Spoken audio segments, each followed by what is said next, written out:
hablar, presentí la tragedia interior y besando su nuca preciosa le dije celosa, me guarda rencor. Si motivan tu grave inquietud mis sonetos y cantos a Ester, en confianza te juro al oído, Ester eres tú, Marisabel. Será siempre mi reina y señora, no existen Amalia, Susana ni Ester. Mi soneto lo inspiras tú sola, con nombre distinto, mi Marisabel.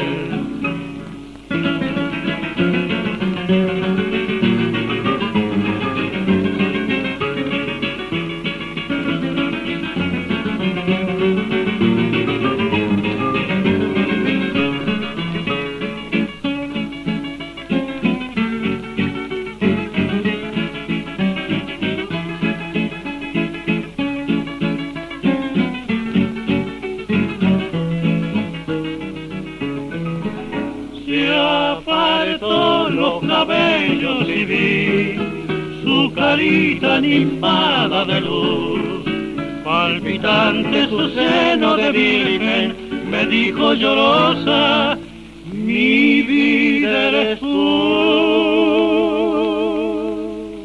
Te idolatro y no quiero pensar que otro inspire tus cantos de amor, y atrayéndome suave hacia ella, sus labios de seda me ofreció.